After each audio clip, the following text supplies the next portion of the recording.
Bismillahirrahmanirrahim. Assalamualaikum warahmatullahi wabarakatuh. Alhamdulillahirabbil alamin wa bihi nasta'inu ala umuri dunya wa din wa ala alihi wa sahbihi ajma'in amma ba'du. Yang saya hormati Bapak narasumber hari ini, Bapak Ustaz Triyono. Beliau adalah dari MUI, juga menjabat sebagai Ketua Pasnas Kota Bekasi. Yang saya hormati Bapak Ibu Jamaah Majelis Tabligh BJM BJA Harapan Jaya dan Rahmatullah. Mari kita sama-sama panjatkan puji dan syukur kehadirat Allah Subhanahu wa taala yang senantiasa melimpahkan rahmat, taufik serta hadiah serta amat pada kita semua, sehingga pada pagi hari ini kita masih diberi nikmat sehat wal afiat, nikmat iman dan Islam, juga nikmat panjang umur, sehingga pada pagi hari yang cerah ini kita masih bisa melaksanakan salah satu kewajiban bagi kita umat Islam, yaitu untuk menuntut ilmu. Bapak Ibu jamaah Masjid Tabligh BJM BJA Harapan Jaya yang berbahagia, sholawat dan salam mari kita sampaikan kepada junjungan Nabi besar kita Muhammad SAW beserta keluarga, sahabat, para tabi'in, dan pada akhirnya pada kita semua sebagai pengikutnya yang selalu istiqomah. Kita berharap mudah-mudahan di hari akhir nanti kita mendapatkan syafaat dari beliau.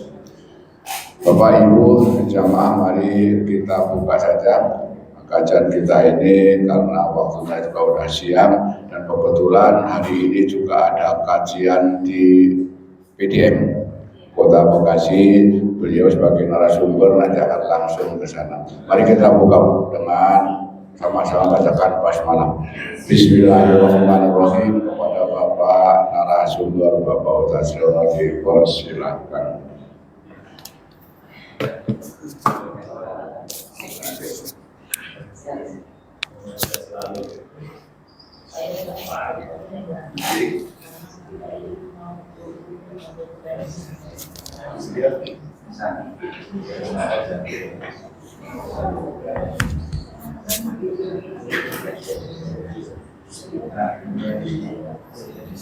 Ustaz ini.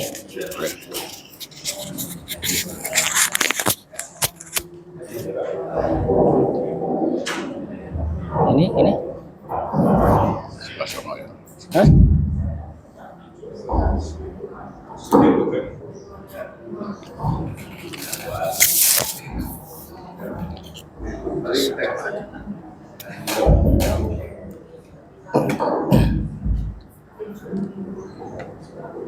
Bagus di.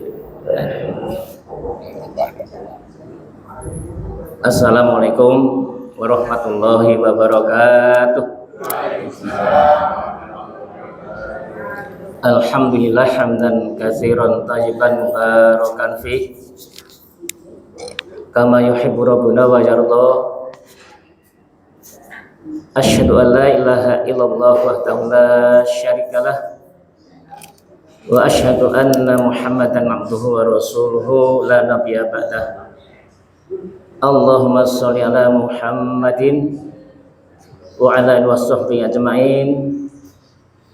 Faqad qala Allah ta'ala fi kitabihil karim, a'udzu billahi minasyaitonir rajim.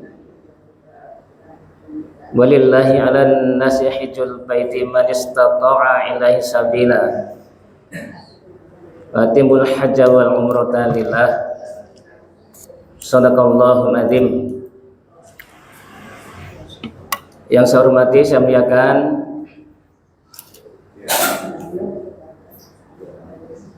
pimpinan cabang Muhammadiyah Harapan Jaya. Di sini saya ada Pak Sekretaris, ada para wakil ketua. Yang saya hormati, saya muliakan ibu-ibu, Bapak-bapak jamaah pengajian pagi hari ini. Pertama dan utama, marilah kita bersyukur pada Allah bahwa hanya atas ridhonya lah pada pagi hari ini kita masih punya komitmen konsisten untuk hadir dalam majelis yang mulia ini dalam rangka taqarrub ilallah dan juga dalam rangka thalabul ilm. Mudah-mudahan langkah kita ini dari rumah menuju tempat ini menjadi catatan amal soleh yang nanti mampu memperberat timbangan amal soleh di yaumul hisab nanti. Amin ya rabbal alamin. Salawat dan salam tak lupa kita sanjungkan ke haribaan qudwah dan uswah kita Nabi kita Muhammad sallallahu alaihi wasallam beserta keluarga, para sahabat, tabi'in, tabi'ut tabi'in, dan mudah-mudahan sebagai umatnya mampu berittiba semaksimal mungkin hingga batas ajal kita masing-masing. Ibu bapak sekalian, sebelum saya mulai pengajian ini, saya ingin tanya dulu, di antara jamaah yang sudah pernah menunaikan ibadah haji, tolong angkat tangan. Yang sudah pernah haji, pertanyaannya berapa orang? Yang sudah haji berapa orang? Alhamdulillah, ternyata sudah banyak. Bulan ini adalah bulan haji. Al-hajju ashhurun ma'lumat, kata Allah. Haji itu dilaksanakan di bulan-bulan yang telah dipermaklumkan. Menurut para ulama, halo, ini bisa lanjut atau masih pengen ngobrol?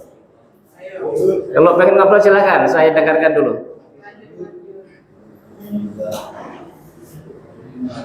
Menurut para ulama, yang disebut bulan haji adalah mulai bulan Syawal, bulan Dzulqa'dah, dan bulan Dzulhijjah. Al-hajju ashhurum ma'lumat. Nah, sekarang kita berada di bulan Dzulhijjah.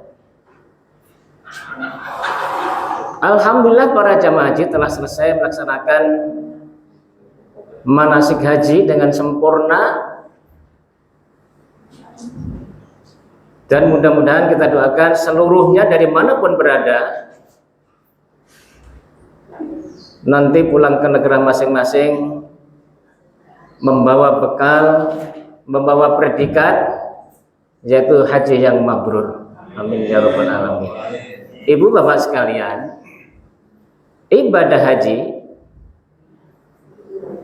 adalah ibadah yang amat sangat diimpikan oleh setiap diri seorang muslim. Rasa tidak ada orang Islam yang nggak punya cita-cita ingin pergi haji, nggak ada juga. Walaupun nggak tercapai, tetap punya niat itu. Mengapa? Karena ibadah haji adalah ibadah yang amat sangat luar biasa. Ibadah haji adalah ibadah yang istimewa. Mengapa istimewa? Karena ibadah haji hanya dapat dilakukan dengan syarat-syarat tertentu, di tempat-tempat tertentu, di waktu-waktu tertentu, dan juga dengan kaifiat tertentu pula. Jadi kalau ada orang yang bilang ibadah haji nggak perlu ke Makkah Al-Mukarramah, Makkah Al-Musyarrafah, itu ngarang adanya.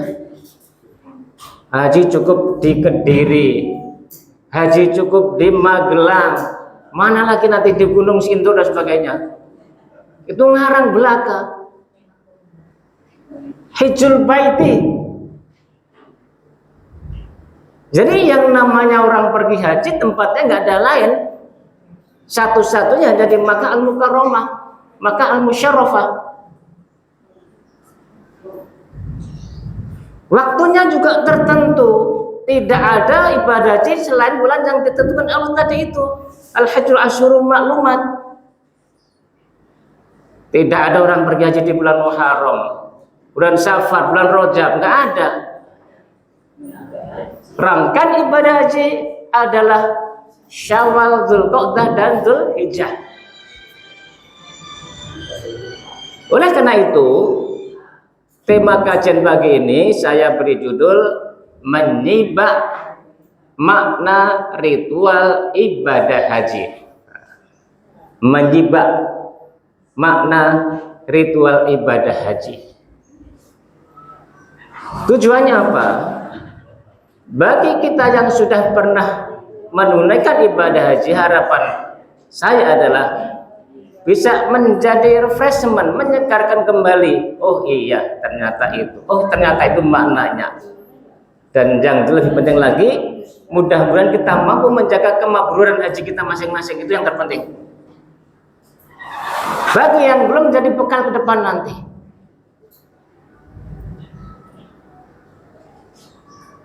Ritual ibadah haji, rangkaian ibadah haji itu dimulai awal pertama adalah di Miqat Makani.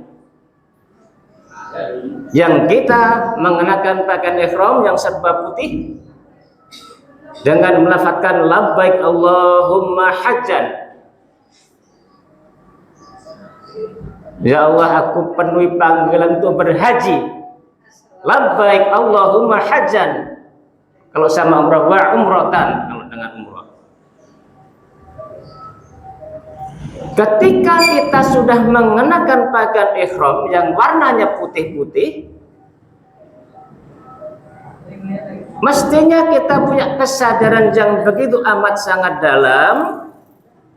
Warna putih dari pakaian kita melambangkan kesucian diri kita, melambangkan kejujuran watak kita, melambangkan keikhlasan hanya karena Allah, melambangkan kebersihan jiwa. Artinya apa? Setelah kita mengenakan pakaian ihram yang warnanya serba putih, kita harus mampu meninggalkan predikat-predikat yang terkait dengan pakaian itu sendiri. Pakaian melambangkan preferensi, melambangkan status profesi, status kepangkatan, derajat kebangsawanan, profesi macam-macam yang beda-beda pakaiannya.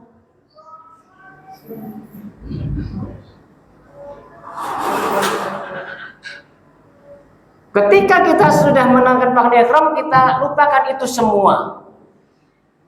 Ada juga pakaian yang di atas ada bintang 4, ada juga yang di sini ada balok, ada yang lain-lain, ada juga pakaian kebesaran, kenegaraan, pakaian profesional. Ya. Begitu banyak predikat-predikat terkait dengan pakaian kita selama ini. Tapi ketika kita sudah mengenakan pakaian ihram yang warnanya putih, itu kita tinggalkan semua. Kenapa? Sebab menurut Allah tidak pandang kita berasal dari benua apa. Ada Eropa yang warnanya putih-putih kulitnya, ada Amerika, ada yang Afrika, Asia, dan sebagainya. Ada kulit putih, kulit hitam, kulit sawo matang, dan sebagainya. Dari ras apapun, dan itu ketika kita sudah mengenakan pakaian ihram di mata Allah adalah sama saja derajatnya, tidak melihat kepangkatan lagi, tidak melihat jabatannya lagi. Ketika kita sudah Bismillah Allahumma labbaik Allahumma hajjan, di mata Allah kita sama-sama derajatnya. Yang membedakan hanyalah tingkat ketakwaannya. Ini kuncinya. Itu bagian takwa. Ya ayuhan nas, inna khalaqnakum min dzakari wa untha wa ja'alnakum syu'uban wa qabaila lita'arafa inna akramakum indallahi atqakum. Ini kuncinya. Allah menciptakan semua makhluk manusia di muka bumi dari mana-mana, berbangsa-bangsa, bersuku-suku. Dan itu bagi Allah tidak terlalu penting. Yang penting la'alakum tattaqun. Seorang pemikir Islam dari Iran, mungkin sudah banyak yang kenal karena sangat populer ya, Dr. Ali Shariati namanya. Dr. Ali Shariati. Beliau mengatakan, ketika kita sudah mengenaikan pakaian ihram yang serba putih, kita wajib mendudukkan kita sebagai hamba Allah yang benar-benar sebagai hamba Allah, dan wajib meninggalkan 4 pola tipe pakaian yang melambangkan binatang. Wajib meninggalkan 4 pola pakaian yang melambangkan binatang. 4 binatang. Apa itu? Pertama, pakaian yang melambangkan serigala. Serigala itu zina atau sebaliknya. Serigala itu melambangkan kekejaman, kediktatoran, kesewenang-wenangan. Yang punya sikap diktator, sewenang-wenang, semaunya itu biasanya siapa, Pak Ibu? Levelnya apa? Itu wajib ditinggalkan. Yang kedua, pakaian yang melambangkan binatang yang kecil yang sering ada di rumah kita, namanya tikus. Yang melambangkan kelicikan. Nggak cocok kita menghadap Allah membawa sifat yang seperti itu. Dan yang ketiga, pakaian yang melambangkan binatang yang suka menjadi penjaga rumah-rumah. Apa namanya? Bapaknya jawab ya.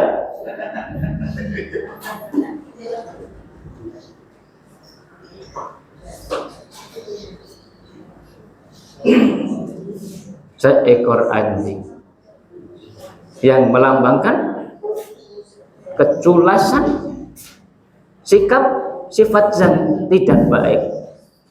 Dan yang keempat adalah binatang yang sangat mudah kita atur, yang namanya kambing, yang melambangkan penghampaan. Artinya apa? 4 karakter pakaian tadi harus ditinggalkan.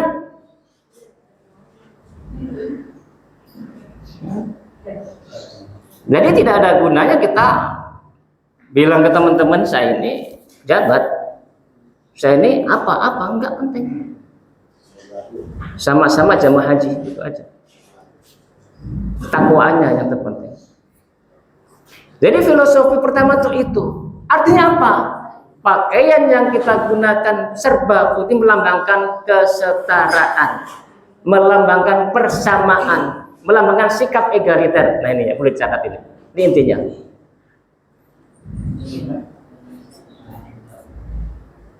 Sikap persamaan, sikap egaliter. Kenapa? Yang paling mulia karena takwanya. Setelah kita mengenakan pakaian ihram, yang kedua apa? Ibu yang pernah haji, kita melakukan apa? Yang ada di dalam area Masjidil Haram. Apa namanya? Tawaf. Tawaf itu kita ngelilingi Ka'bah. Ka'bah berada di sebelah kiri kita. Kita ngelilingi berapa kali? 7 kali. Arah kita adalah berlawanan dengan arah jarum jam. Bapak lihat, jarum jam itu putarnya ke kanan, kita ke kiri. Putaran ke kiri itu, tawaf kita itu ternyata sama dengan rotasi alam jagat raya ini, semua juga rotasi bertawaf ke sebelah kiri. Bulan tawaf mengelilingi Bulan tua mengelilingi pengetahuan alam ini Pak ini. Bulan tua mengelilingi bumi, bumi tua mengelilingi matahari dan seterusnya. Demikian juga planet-planet di angkasa semua juga bertuah kepada Allah. Artinya apa? Patuh tunduk kepada Allah, patuh taat tunduk pada hukum-hukum Allah.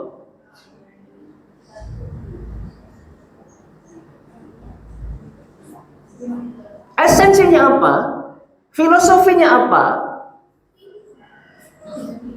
Bahwa filosofi dari tawaf yang kita lakukan sebanyak 7 kali itu melambangkan atau menandakan bahwa orientasi hidup kita, putaran hidup kita, siklus hidup kita itu hanya karena dan untuk Allah Subhanahu wa taala. Poros hidup kita adalah, siklus hidup kita adalah semata-mata hanya karena dan untuk Allah.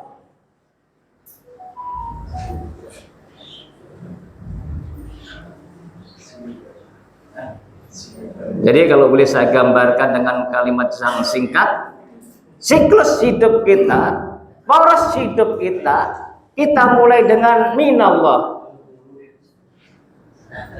Kita ini sama-sama semua berasal dari Allah. Ketika kita mulai dengan kalimat minallah, Allah memberikan mandat kepada kita lahir di muka bumi ini. Yang kedua sikap adalah minallah menjadi lillah. Kita menjalani hidup ini karena Allah, semata-mata mengharap ridhonya Allah. Konteksnya itu. Minallah ilallah, fillah, billah, ilallah lagi. Itu manidara tawaf yang kita lakukan. Kita semua berasal dari Allah, diberi mandat oleh Allah. Wa ma khalaqtul jinna wal insa illa liya'budun. Kita menjadi wakilnya Allah di muka bumi apa? Lillah. Semata-mata hanya mengharap ridhonya Allah. Wa minan nasi may yasnafsah batigha mardatillah wallahu raufun bil ibad. Surah 2 ayat 207. Dan ada sebagian manusia yang mengorbankan dirinya semata-mata hanya untuk mengharap ridhonya Allah.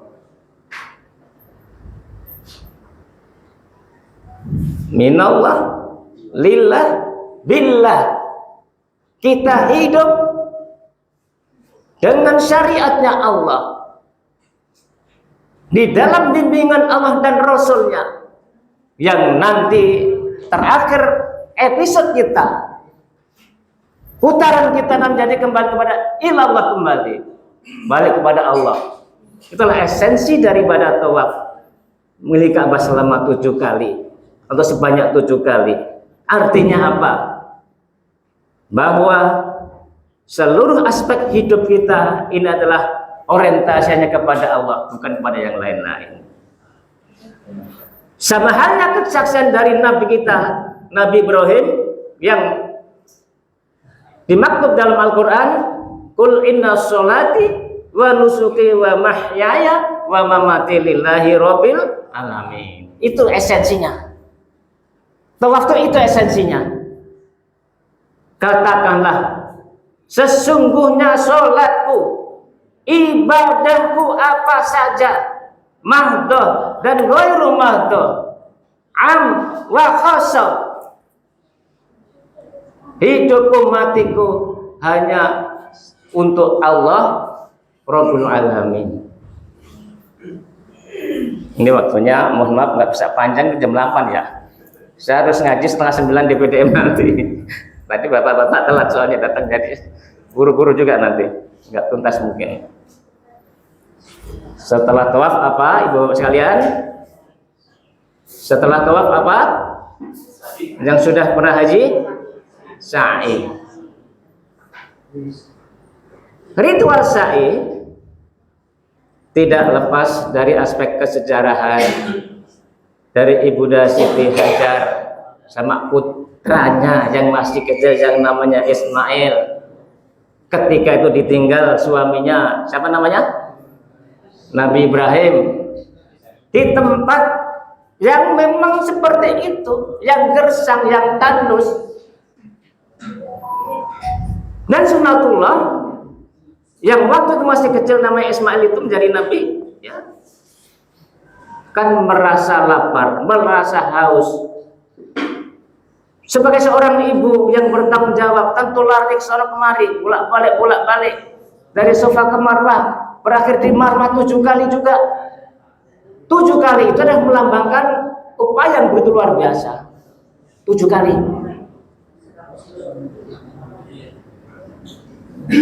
Apa makna dari sa'i? Sa'i adalah kerja keras. Hidup ini harus kerja keras. Gak boleh berpangku tangan.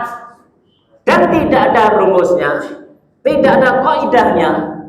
Orang yang nyantai-nyantai, yang bermalas-malas, yang berpangku tangan akan sukses hidupnya. Gak ada itu. Sepakat? Gak ada. Saya melambangkan itu upaya kerja keras. Kerja keras, kerja cerdas, kerja tuntas, kerja ikhlas. Jadi tidak ada rumusnya. Orang ingin sukses hanya nyantai-nyantai, leha-leha, tidak ada upaya apa-apa, terserah Allah semata, nggak ada upayanya. Dan makna yang kedua adalah tidak mudah putus asa. Atas dasar itu Allah memberikan yang luar biasa. Dari hentakan kaki Ismail yang masih kecil, keluarlah air Zam-Zam yang sekarang disebut sumur Zam-Zam, yang sampai sekarang alhamdulillah menjadi berkah kita ketika minum itu dengan berdoa sebelumnya. Jadi kita ini harus kerja keras. Sebagai seorang muslim, begitu banyak ayat Al-Quran, bukan banyak hadis yang mengajarkan kita harus kerja keras. Wa ja'alnakum lailan wa ja'alnakum laila, terusannya apa? Wa ja'alnakum laila. Ayo, ada yang hafal surah ya? Wa ja'alnakum laila li basa wa ja'alnakum nahara ma'asya. Allah itu menjadikan malam buat kita istirahat, buat santai-santai, buat memulihkan energi kita. Ketika siang, wajana nahara ma'asya, Allah menjadikan siang itu untuk mencari penghidupan, bukan untuk tidur di waktu siang.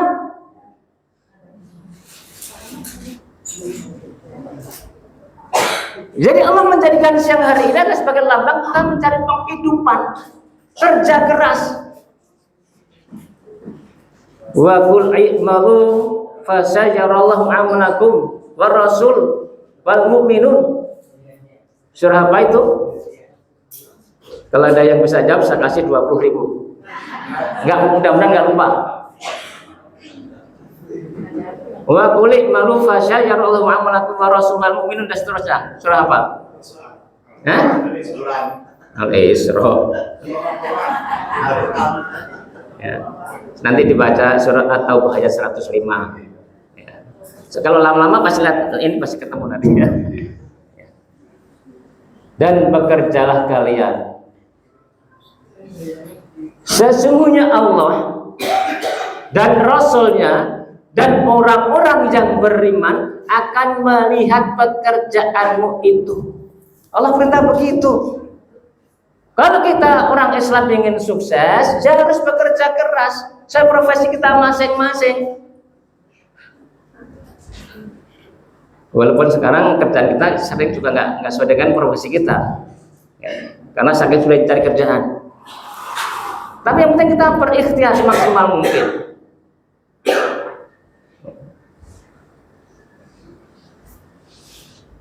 Jadi saat itu adalah melambangkan hidup harus kerja keras dengan sifat kegigihan, kesabaran yang luar biasa, dan pantang putus asa. Tuh, filosofinya. Setelah sa'i apa ibu-ibu? Setelah sa'i apa? Yang sudah pernah haji? Alur buru-buru amat alur. Ini yang pokok ini next ini setelah sa'i. Yang kita sering berselisih tentang pendapat ini. Wukuf di Arafah. Jadi setelah sa'i selesai dan kita kan Musdalifah ya. Cari apa Musdalifah? Di Musdalifah itu kita persiapan ingin melawan setan ceritanya. Kita persiapan betul ingin melawan setan dengan mengambil batu-batu kecil yang kita bawa itu. Setelah kita sudah merasa siap melawan setan, kita makan menuju ke Mina. Tapi kita cetak wukuf dulu, nanti lompat lagi. Ya, yang penting. Wukuf di Arafah. Wukuf itu dua kata. Dari waqafah sama wukuf. Beda ya. Arafah. Wukuf itu artinya berhenti atau istirahat. Setelah kita 2 kali melakukan gerakan yang luar biasa, wukuf itu berhenti sejenak, istirahat sekitar berapa jam, nggak lama juga. Ya. Sedangkan Arafah, ya rifu, itu artinya mengenal diri kita. Artinya apa? Ketika kita wukuf di Arafah, apa yang kita lakukan? Kita melakukan kontemplasi yang begitu dalam tentang diri kita. Kita melakukan muhasabah diri yang begitu dalam ketika di Arafah. Saya ini hamba Allah, kira-kira seperti apa? Yang begitu banyak dosa-dosa kita kepada Allah. Di situ kita menyadari betul kita nih hamba Allah yang banyak kesalahannya, banyak dosanya. Kontemplasi, istighfar, bertobat pada Allah dan mohon pada Allah tentang apa saja yang baik-baik.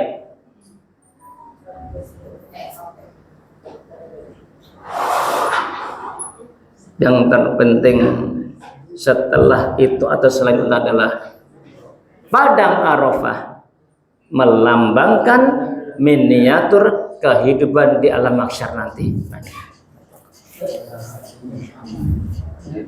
Mohon dibaca surah 6 ayat 51. Karena kita ngaji sekali-kali buka Al-Quran.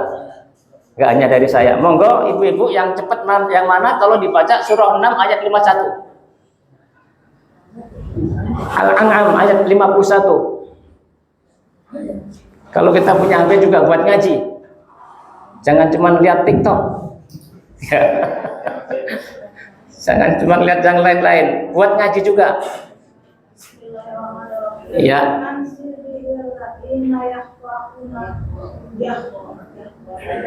Ada mic gak ya? Ada mic gak nih supaya yang lain dengar?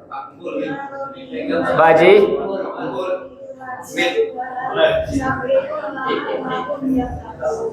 Sebentar Bu. Ini lagi pada hari kiamat tidak akan bagi mereka pelindung dan memberi syafaat atau pertolongan sama Allah agar mereka bertakwa. Mohon maaf, ada yang punya mic selain yang saya pakai?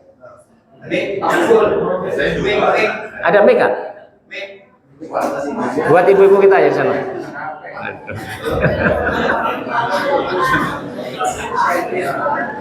Supaya yang lain dengarkan, ini penting. Karena kita ngaji. Bapak Ibu mohon disimak ya. Kita mendengarkan ayat kan juga pahala. Yang baca juga pahala. Tolong disimak benar-benar. Tolong pelan-pelan yang jelas sekalian artinya. Karena kita ngaji. Bismillahirrahmanirrahim. Wa anzil bihil ladina yaquna ayusal illa rabbihim laisa lahum min dunihi waliyahum wala sabiqul la'allahum yattaqun. Bapak-bapak ada yang mengulang supaya sempurna bacaannya, supaya dapat pahala juga, monggo. Silakan yang sudah siap tadi membuka, dibaca lagi.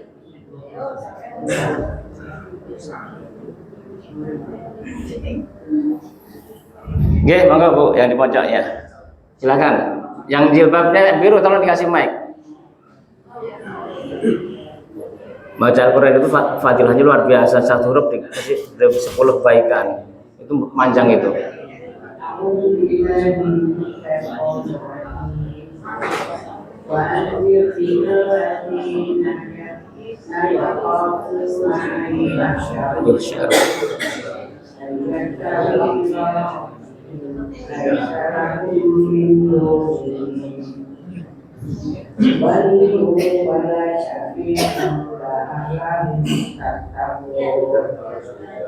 Ya, artinya peringatkanlah dengannya Al-Quran itu kepada orang-orang yang takut akan dikumpulkan menghadap Tuhannya. Pada hari kiamat tidak ada bagi mereka pelindung dan memberi syafaat atau pertolongan selain Allah agar mereka bertakwa. Makasih. Jadi saya ulang lagi, Ibu Bapak sekalian, saya mohon maaf ya, hari ini tidak ada dialog karena saya waktunya sangat mepet. Ini udah hampir setengah 9. Saya harus cepat ini karena saya harus sampai PDM maksimal jam 8.45. Ada pengajian tahajud di sana. Wa anzir bih, dan berikanlah peringatan dengan Al-Quran. Alladzina yakhafuna ayyuhsyaru ila rabbihim laisa lahum min dunihi waliyyu syafi'un la'allahum yattaqun. Ternyata di ayat itu, surah 6 ayat 51, Allah sudah memberikan pengajaran pada kita, dan berikanlah peringatan dengan Al-Quran kita ini. Orang-orang yang takut nanti akan dikumpulkan Allah di yaumil qiyamah, di yaumil mahsyar nanti. Kenapa takut? Nah ini, Ibu Bapak sekalian, saya ingin mengulang kembali. Ketika kita wukuf di Arafah, padang Arafah merupakan miniatur dari yaumil mahsyar nanti. Apa gambaran yaumil mahsyar nanti? Sebuah hadis baginda Rasul memberikan gambaran di yaumil mahsyar nanti, kondisi kita seluruh umat manusia makhluknya dalam kondisi yang gelisah, susah payah, yang digambarkan dengan Allah meletakkan matahari di depan kita sejauh 1 mil jaraknya.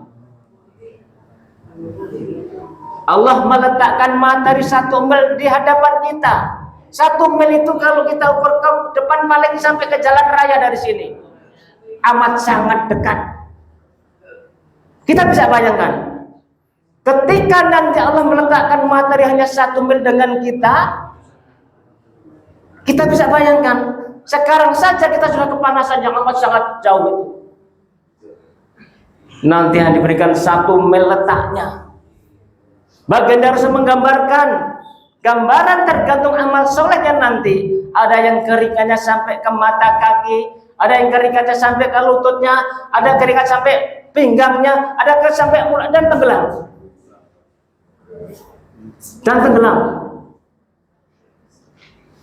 Sesuai ayat tadi, pada hari itu tidak ada pelindung siapapun.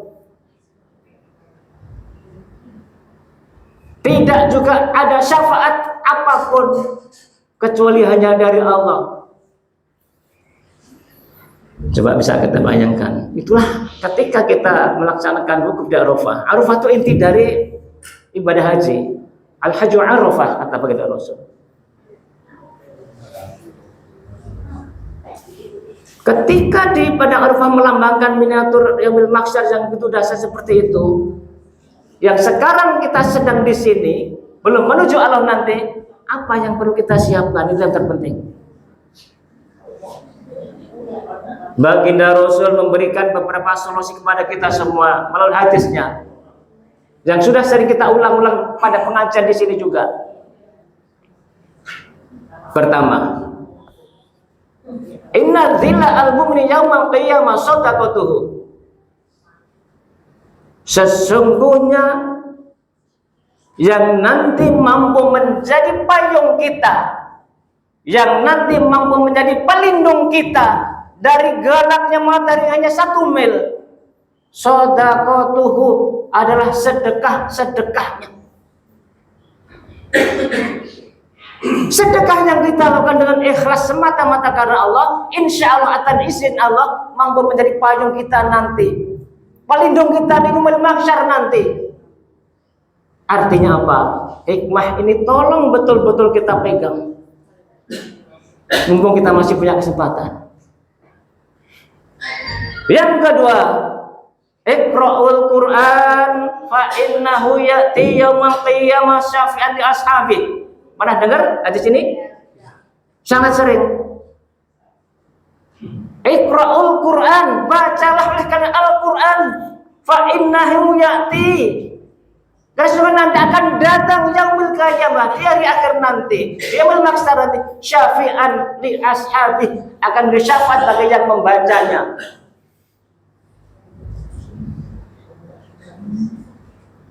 Jadi menyikapi ayat tadi surah 6 ayat 51 itu adalah baginda Rasul memberikan juga bekal bagi kita. Mari kita perbanyak sedekah-sedekah kita, amal-amal soleh kita, dan juga interaksi kita dengan Al-Quran supaya menjadi syafaat nanti di yaumul mahsyar nanti. Itu. Dan yang terakhir, saya nggak bicara tahalul ya, walaupun itu juga terakhir. Saya ini bicara di Minanya, melontar jumroh. Berapa kali? 7 kali, banyak amat. Jumratul ula, usta, wa aqabah. Melempar jumroh. Ritual melempar jumroh, berapa lemparannya? Berapa kali? 7 kali. Ada yang kena dirinya enggak? Kita lempar enggak, kita lihat ada enggak? Jangan-jangan setannya kita. Ya, kembali lagi. Jangan-jangan. Melempar jumroh, kalau kita melihat sejarah, itu juga tidak lepas dari Nabi Adam yang bermusuhan dengan setan. Tapi ketika kita haji melempar jumrah itu pertama, melempar sosok berhala yang merupakan representasi dari setan yang luar biasa, yang disebut pertama adalah melambangkan Fir'aun. Ya, kalau jangan baca bukunya Dr. Raja nanti ketemu itu. Pertama kita lempar adalah berhala yang amat sangat dahsyat, luar biasa besarnya, luar biasa sombongnya, adalah lambang dari Fir'aun. Fir'aun itu sifatnya apa? Sombong. Apalagi? Tamak, bengis, rakus, kejam, dan sebagainya yang jelek-jelek itu. Yang susah ngomongnya. Di Indonesia ada enggak? Ada Bapak ini. Jangan-jangan banyak Pak Haji ya. Yang semenang-menang. Betul, iya saya semenang-menang. Yang begitu kejam, menindas. Rajanya ditindas juga. Ya. Itu kita lempar. Atau jangan-jangan ada dalam diri kita juga sifat kesombongan itu. Bahkan Fir'aun mengatakan, "Ana rabbukumul a'la," itu kan bangetan banget. Puncak-puncaknya kesombongan Fir'aun di situ. Mengaku sebagai Allah, sebagai Tuhan. Itu kita lempar itu. Lemparan yang kedua dilambangkan dengan berhala yang namanya korun, melambangkan kapitalisme. Sekarang ini Bu sekalian, Seakan-akan kemuliaan seseorang hanya diukur dengan hartanya. Sekarang sedang ke sana arahnya. Dan begitu banyak orang yang beriman tidak tahan imannya kalau digoda dengan yang namanya materi. Sekarang sedang menggejala di mana-mana. Kemarin waktu pilpres ada nggak begitu? Nggak ada. Nggak ada sedikit maksudnya. Sebentar lagi pilkada nih ya, bulan November. Jangan-jangan Pak Haji, Bapak bisa bantu saya enggak nih Pak nih? Saya Pak 5 juta, kecil banget 5 juta ya? 50 juta, 100 juta, 200 juta. Iman kita nih. Kapitalisme. Dan yang ketiga, melambangkan Bal'am yang punya sifat hipokrisi, hipokrit, kemunafikan sejati. Kalau ibu bapak baca Al-Quran ini, dia surah Al-Baqarah ayat-ayat awal-awal yang melambangkan ciri orang yang bertakwa hanya sekitar 5 ayat, yang melambangkan orang kafir hanya 2 ayat, yang melambangkan orang munafik 12 ayat. Luar biasa banyaknya, pusing kita baca itu. Berbahaya orang munafik itu. Makanya Allah memberikan tempat fit dan kil asfal minan nar. Di neraka yang paling bawah keraknya neraka itu.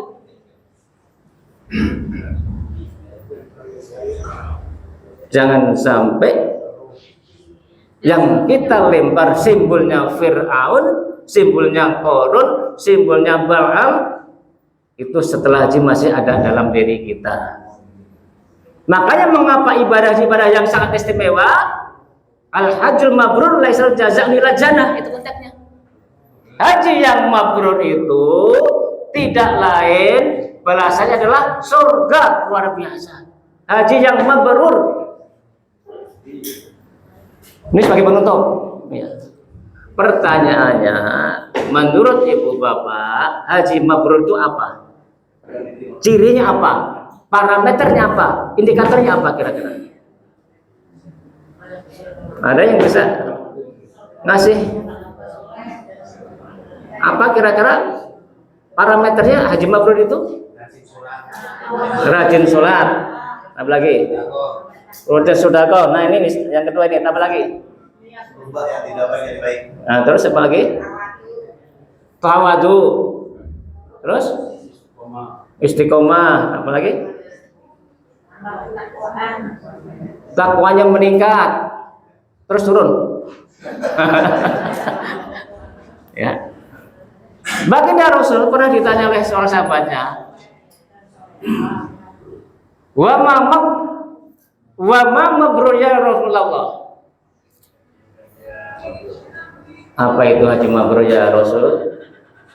Jawabannya cuma 2 ternyata. It'amut ta'am wa thayyibul kalam. Jadi parameter indikator haji mabrur itu, tapi tentu banyak, itu kan hadis kadang banyak ya, baru saya sampaikan yang 2 itu. Menurut hadis yang ini adalah cirinya ada 2. It'amut ta'am itu memberikan makan, gemar memberikan makan, gemar bersedekah kepada orang yang berhak menerimanya, gemar berinfak, gemar bersedekah. Itu ciri haji yang mabrur. Sekarang kita setelah pulang haji, nah ini self-assessment namanya. Apakah kita menjadi orang yang semakin dermawan, apa semakin pelit? Nah, tolong tanyakan masing-masing kita udah haji nih. Ibu bapak, tolong tanyakan. Ya, tanyakan masing-masing, tolong dijawab masing-masing. Kalau itu nanti nggak bisa jawab, berarti kontradiksi nanti nih. Ya tanya jawab dalam hati, waduh berarti saya belum, atau sama masih kurang, tolong dijawab masing-masing. Ciri pertama adalah orang yang gemar berinfak, gemar bersedekah. Sepulang dari haji menjadi orang yang lebih dermawan. Orang yang dermawan itu, kata baginda Rasul, as-sakhiyu bahasa Arabnya. As-sakhiyu qaribum minallah, qaribum minan nas, qaribum minal jannah, wa ba'idum minan nar. Orang yang dermawan itu dekat dengan Allah, disukai Allah, dicintai Allah. Ada yang nggak suka? Yang kedua, dekat dengan manusia, dicintai manusia, disukai manusia. Yang ketiga, dekat dengan surganya Allah, pantas masuk surganya Allah. Itu asyahiyu, orang yang dermawan. Wa ba'idu minan nar, dan jauh dari api neraka, jauh dari nerakanya Allah. Asyahiyu. Sebaliknya, orang yang bakhil, al-bakhilu ba'idum minallah, ba'idum minan nas, ba'idum minal jannah, wa qarabim minan nar. Balik yang tadi. Orang yang bakhil itu jauh dari Allah, Allah nggak suka. Jauh dari manusia, manusia mencibirnya. Orang kaya tapi pelit, medit, koretan, buntut gasir gitu ya. Ya. Juga jauh dari surganya Allah, tapi pasti dekat dengan nerakanya Allah. Naudzubillah min dzalik. Penutup hadisnya luar biasa, ngeri bacanya saya itu. Penutup hadisnya saya bacanya ngeri banget. Perlu dilanjut nggak? Nggak apa-apa, dengernya. Ya. Penutup hadisnya, al-jahlu sakhiyun ahabbu ilallah min abidil bi khair. Orang bodoh yang dermawan ternyata lebih dicintai Allah daripada orang yang beribadah tapi pedit, pelit, koretan, buntut gasir. Tolong nih, ini Allah yang baginda Rasul yang bicara. Artinya apa? Efek dari haji itu yaitu menjadi orang yang semakin dermawan. Dekat dengan Allah tuh banyak tadi ibadah yang meningkat macam-macam kan gitu ya. Ketaatan suka makin banyak. Kalau orang habis pergi haji dimusuhi tetangga nggak suka, orang pelit itu bagi saya aneh gitu ya. Mendingan gak usah pakai gelar haji. Memang nggak ada tuntunannya pakai haji itu. Tapi haji itu juga mendorong kita menjadi konsisten, istiqomah, memegang nilai-nilai itu. Tergantung kita memana itu gitu ya. Dan yang terakhir, thayyibul kalam. Orang yang sudah haji, ibu hajah, bapak haji, al-hujjah, kalau bicara yang berbobot, bermutu, kalau nggak bisa yang berbobot, dengan diem. Jangan bikin onar, jangan bikin hoax. Jangan, bahaya itu. Bicaralah yang baik-baik saja, yang berbobot, bermutu, berkualitas. Haji itu memang begitu mestinya. Yang memberikan pengajaran yang baik, pencerahan, bukan provokator. Haji itu begitu mestinya menempel. Jangan sepulang haji malah menjadi provokator. Suka nyebarin hoax. Wah, ini memang benar-benar nggak berhasil. Ibu-ibu sekalian, saya sebenarnya masih betah sejam pun masih betah ngomong ini, tapi sekali lagi mohon maaf yang begitu dalam. Saya harus sampai di PDM jam 8.45, ini seperempat lagi. Jadi saya mohon maaf dengan sangat pada ibu-ibu semuanya, bapak semuanya, saya nggak bisa lanjut karena ada pengajian tarjih di pimpinan daerah Muhammadiyah Kota Bekasi, saya harus hadir. Jadi mohon dimaafkan, diikhlaskan, Ini terpaksa nih saya, biasanya kan panjang saya habis pengajian. Ini terpaksa harus selesai sekarang Pak Haji. Mohon maaf. Jadi tidak ada dialog, tidak ada tanya jawab. Nanti bisa tanya lain kali lagi nantilah, bisa dirapel nanti pertanyaannya. Demikian, terima kasih.